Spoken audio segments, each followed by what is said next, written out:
ठीक है।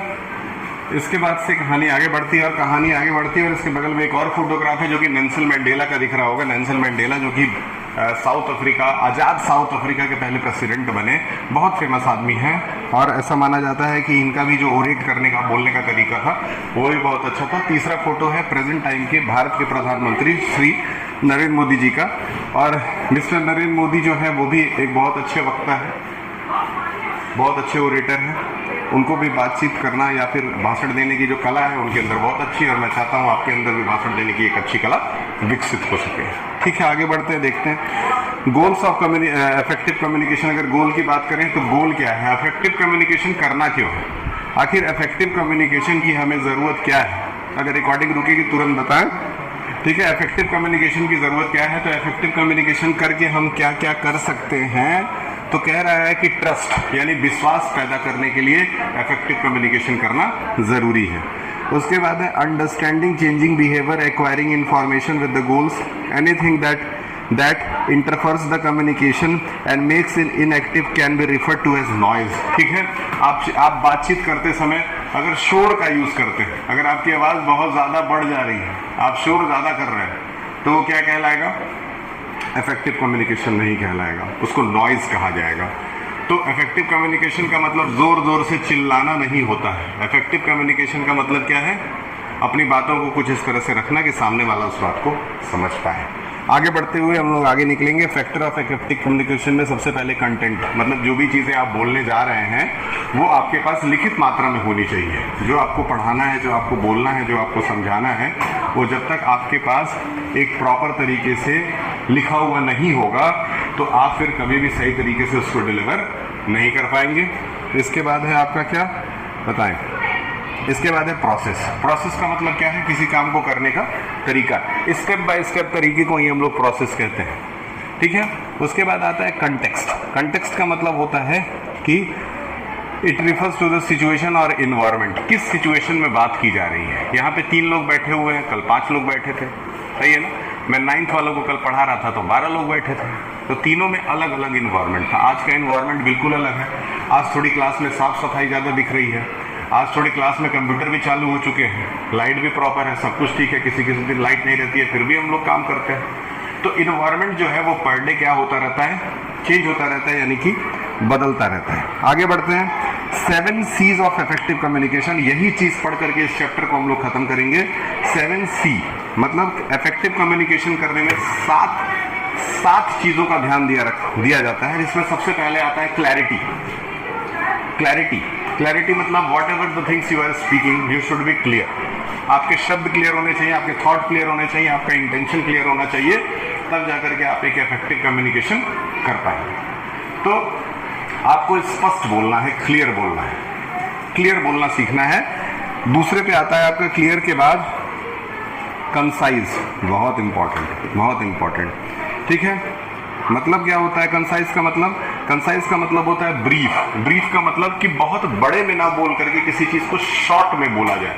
You should not speak anything in such a long manner that the person who is listening to you get bored. मतलब कि आप इतना ज्यादा लंबा किसी विषय को ना खींच दीजिए कि सामने वाला व्यक्ति एकदम आपसे बोर हो जाए। उसके बाद है कंक्रीट का मतलब है कि order to create trust between, आपको अपनी भाषा से, अपनी बातचीत से सामने वाले के अंदर क्या क्रिएट करना है, एक ट्रस्ट क्रिएट करना है, जिसके लिए आपको स्पष्ट कंक्रीट बोलना जरूरी है। मतलब आप अपनी बातों से अगर बदलते हैं तो वो कंक्रीट नहीं माना जाता है। एक बात बोले और उसी पे अड़े हुए हैं कि हाँ जो मैं बोला था वही सत्य है कि नहीं है, ये मेरा वचन है और मेरा वचन ही मेरा शासन है कि नहीं है, उसी तरह से कंक्रीट बोलना है।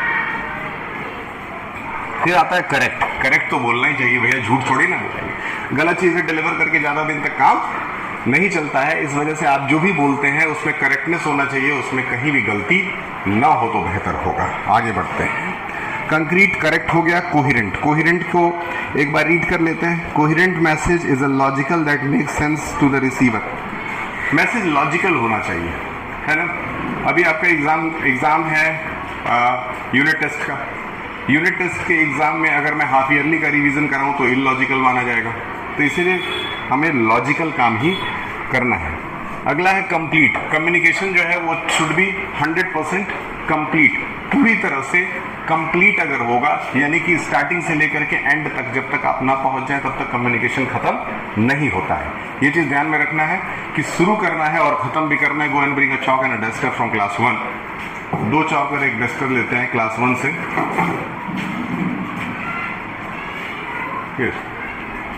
और शूज बाहर उतार के आना, ठीक है। आगे बढ़ते हैं।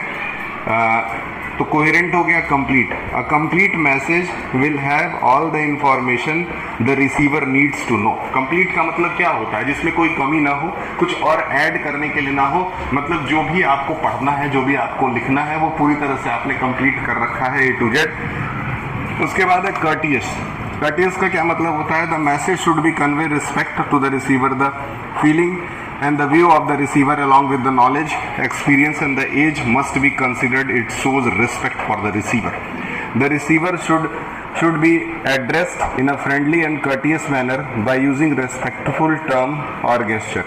One must be sensitive to the culture and background of the receiver, especially when communicating with the peoples from different ethnicities. याद रखिएगा, courteous का मतलब जब भी बातचीत हो रही है तो आपके अंदर एक रिस्पेक्टफुल मैनर होना चाहिए। रिस्पेक्टफुल में यानी कि सामने वाले का भी अपना एक सेल्फ रिस्पेक्ट होता है, चाहे वो छोटा हो, बड़ा हो, बच्चा हो, बूढ़ा हो।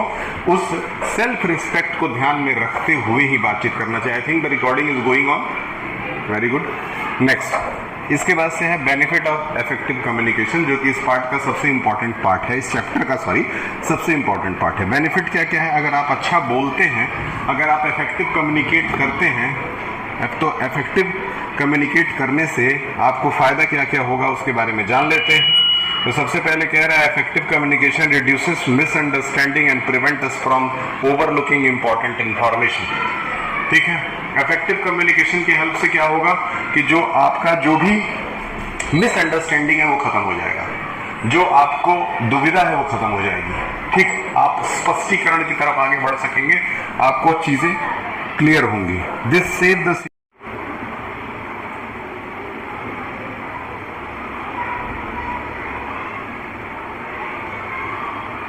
ठीक है, thank you. Benefits of effective communication हमारा टॉपिक है।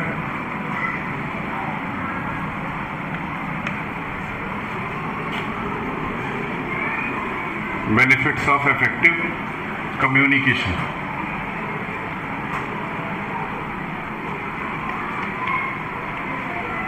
ठीक है, याद रखिएगा बेनिफिट्स ऑफ इफेक्टिव कम्युनिकेशन में पहली बात मैंने बोला कि रिड्यूसेस मिसअंडरस्टैंडिंग, जो कि बहुत इंपॉर्टेंट पॉइंट है। Reduces misunderstanding.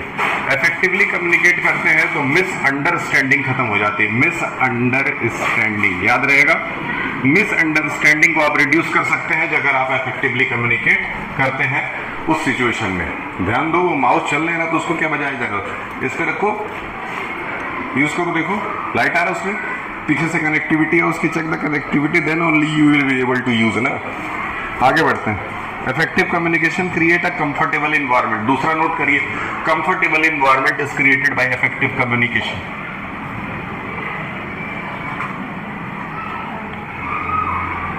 कंफर्टेबल इन्वायरमेंट याद रखिएगा, इफेक्टिव कम्युनिकेशन से आप एक कंफर्टेबल इन्वायरमेंट क्रिएट कर सकते हैं। उसके बाद effective communication allows people to involve and build trust. Very important, build trust के बारे में इसके पहले भी बात किए थे। इफेक्टिव कम्युनिकेशन से आप ट्रस्ट बिल्ड कर सकते हैं। बिल्ड ट्रस्ट बहुत इंपॉर्टेंट। इफेक्टिव कम्युनिकेशन से आप क्या कर सकते हैं? ट्रस्ट बिल्ड कर सकते हैं। Effective communication skill increases our self respect, बहुत इंपॉर्टेंट, सेल्फ रिस्पेक्ट। ठीक है, जब आप इफेक्टिवली कम्युनिकेट करते हैं तो इससे आपका भी सेल्फ रिस्पेक्ट बढ़ता है। ठीक है, आपका भी सेल्फ रिस्पेक्ट बढ़ता है। Most significant benefit hour of effective communication technique that it improves relationship, बहुत इंपॉर्टेंट। रिश्ते मजबूत होते हैं। आप अगर अच्छा कम्युनिकेट करेंगे तो आपके जिससे भी रिश्ते हैं, दोस्तों से रिश्ते हैं, माँ बाप से हैं, रिश्तेदारों से हैं, किसी से हैं, ये आपका रिलेशन इम्प्रूव होगा। इट इंप्रूव्स रिलेशन,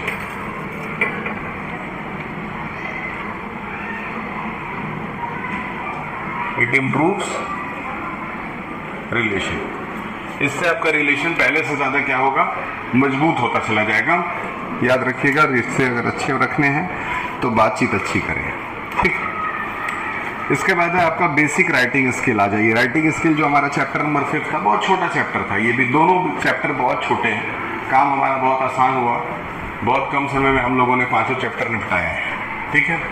इसके बाद जो हमारा काम है ना, वो बेसिक राइटिंग स्किल का है। बेसिक राइटिंग स्किल का मतलब जब आप लिख रहे हैं तो लिखने का भी तो तरीका होता है। बोलने का अगर तरीका हो सकता है तो क्या लिखने का तरीका नहीं हो सकता? हम लोगों ने पढ़ा था वर्बल और नॉन वर्बल। वर्बल में हम लोग क्या करते थे, शब्दों का यूज करते थे। शब्दों का यूज लिखते समय भी किया जा सकता है और बोलते समय भी किया जा सकता है, ठीक है। तो वर्बल कम्युनिकेशन में ही राइटिंग स्किल भी आता है। तो चलिए आपको राइटिंग स्किल सिखाते हैं कि आपको लिखना कैसे है।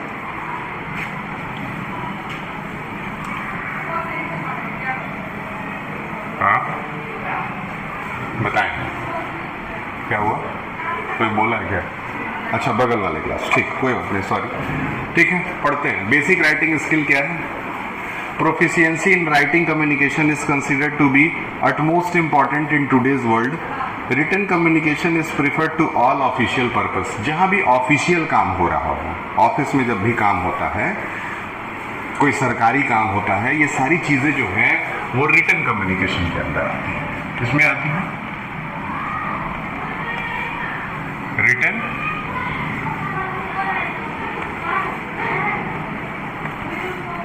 रिटन कम्युनिकेशन के अंदर आती है, सही है। इसके बाद है आपका writing skill. Writing skill to communicate well we have to do good, we have good command over the language in which we are communicating. We should also avoid any grammatical error. जब आप लिखते हैं तो आपसे grammar में भी तो गलती हो सकती है, शब्दों में गलती हो सकती है, पैराग्राफ बनाने में गलती हो सकती है, फिर आपके टेंसेस में आपसे गलती हो सकती है, स्पेलिंग मिस्टेक हो सकता है। ये सारी चीजें आप राइटिंग स्किल के समय सुधारते हैं। समझ में आ रहा है?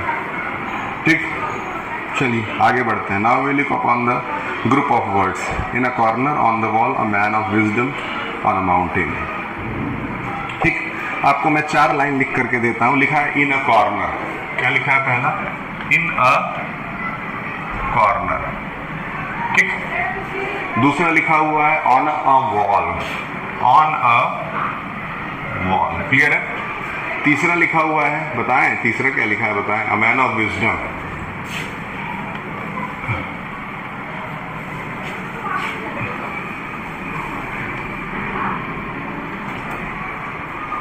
A man of wisdom on the mountain.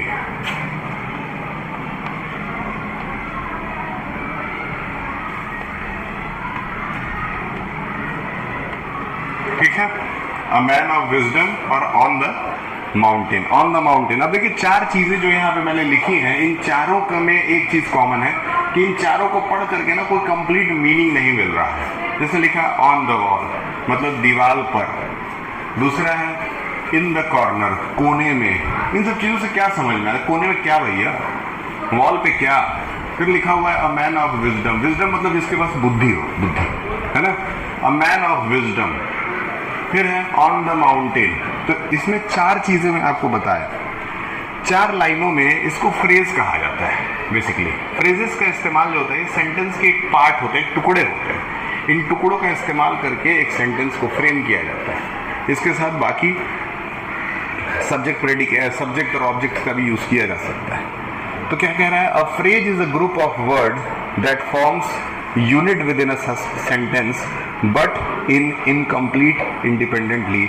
A phrase lakhs both subject and object. याद रखिएगा, यहां से ग्रामर भी आ गया थोड़ा सा। Now we are entering into the grammar. और कह रहा है फ्रेज का डेफिनेशन याद रख लीजिए, हो सकता है फ्रेज से आपको एग्जाम में सवाल पूछ ले। तो फ्रेज के बारे में इसने क्या पूछा? ये फ्रेज के बारे में बोल रहा है कि फ्रेज जो है वो ऐसे शब्दों का समूह है जो कि इंडिपेंडेंटली इनकम्प्लीट मतलब बताते हैं। ठीक है? A phrase lakhs both subject and the object, जिसके अंदर सब्जेक्ट और ऑब्जेक्ट दोनों नहीं होता है। समझ रहे हो? ठीक है? उसके बाद आते हैं टाइप्स ऑफ फ्रेजेस, फ्रेजेस के याद कर लीजिएगा, थोड़ा ग्रामर ऐसा लग रहा है पढ़ाई होने लगी। ठीक है, ग्रामर में चलते हैं टाइप्स ऑफ फ्रेजेस में। पहला पार्ट जो है फ्रेजेस का, now I think the recording is happening or not, just check it, thank you. उसके बाद है नाउन फ्रेज। पहला जो पार्ट आता है उसको हम कहते हैं नाउन फ्रेज। तो नाउन फ्रेज क्या है? Noun phrase act like a noun in a sentence. Noun phrase जहां भी है ना, वो नाउन की तरह ही बिहेव करेगा। ठीक, आगे बढ़ते हैं। इसके बाद है वर्ब फेज। अब देखिए नाउन फेज में एक एग्जांपल है, we all love eating ice cream. Noun phrase में क्या है? Eating ice cream. Clear? Eating ice cream noun phrase. नीचे आते हैं verb phrase. Verb phrase is a group of main verb and helping verb within a sentence. Example में क्या है? This jewellery may be worth million of rupees. समझ रहे हो? मे be worth मतलब इसकी वैल्यू इतनी भी हो सकती है, मिलियन ऑफ रुपीज। मिलियन मतलब 10 लाख। क्या होता है 10 लाख? जानते होते। आगे बढ़ते हैं। अगला है एडजेक्टिव फ्रेज। क्या है?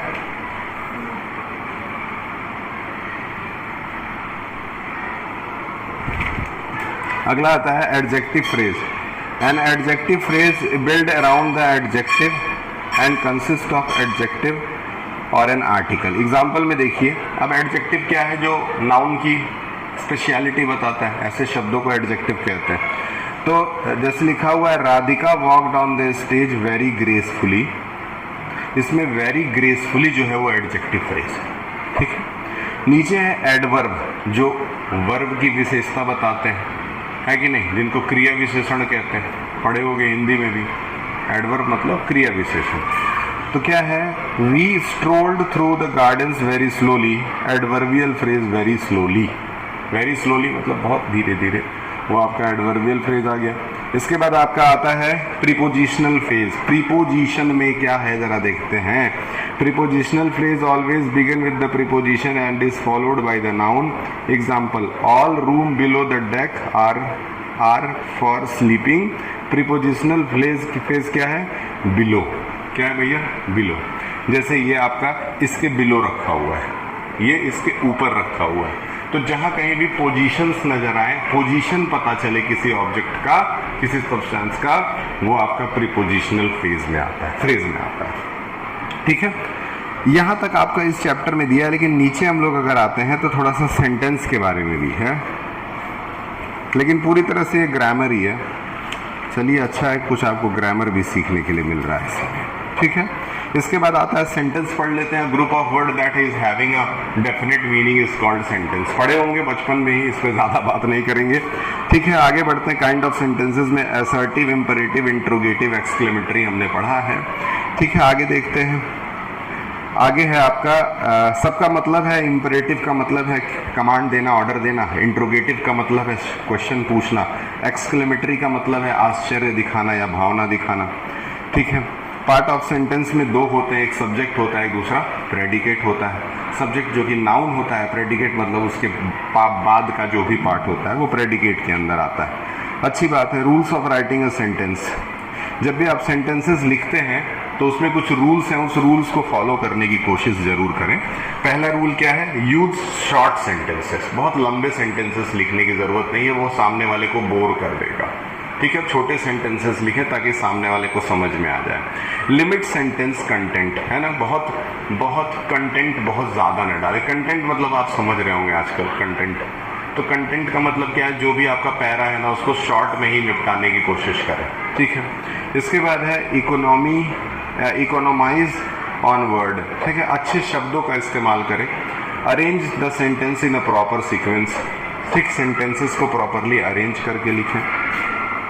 इसके बाद आपका नेक्स्ट है आर्टिकल। आर्टिकल में आप लोग पढ़े होंगे, आर्टिकल दो तरह के होते हैं। एक इंडेफिनिट आर्टिकल होता है जिसको ए और एन कहते हैं, और एक डेफिनेट आर्टिकल होता है जिसको द कहा जाता है। बताया गया होगा।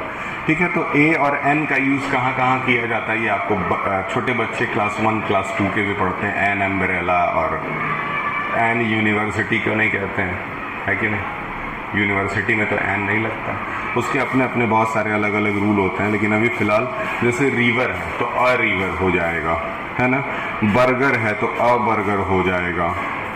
ड्रेस है तो अ ब्यूटीफुल ड्रेस हो गया है। ठीक, उसी तरह से a couple of team, an कहाँ लगता है, AEIOU के साथ लगता है। जैसे MLA है, MLA सुनिएगा, मेंबर ऑफ लेजिस्लेटिव असेंबली, जिसको MLA कहा जाता है। तो MLA में क्या दिया हुआ है, MLA में जो है उसमें एन लगाया गया है, एन MLA, ठीक है, याद रखिएगा।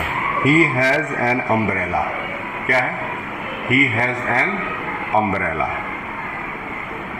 It's an honour to work with them, it's an honour to work with them का मतलब क्या हुआ, आपके साथ काम करने में मेरे लिए सम्मान की बात है। चलिए, बहुत अच्छी बात है। डेफिनेट आर्टिकल में हम लोग द का यूज़ करते हैं। कुछ सेंटेंसेस पढ़ता हूँ, द नीदरलैंड, द फिलीपींस, देख रहे हैं जहाँ पे किसी देश का पर्टिकुलर नाम यूज़ हो रहा है या किसी व्यक्ति का नाम यूज़ है। जैसे वेद का यूज़ हुआ है तो द वेदा, नीदरलैंड का यूज़ हुआ है the Yamuna, the Mount Everest, the Andaman and Nicobar island, the Parliament House, the Ministry of Defence, the Indian Express. तो हर जगह यहाँ पे क्या है, it can be use for both countable and uncountable nouns, ठीक है। द का इस्तेमाल countable as well as uncountable both type of nouns के लिए हम लोग कर सकते हैं और करते भी हैं, इसमें कोई बड़ी चीज़ नहीं है, ठीक है।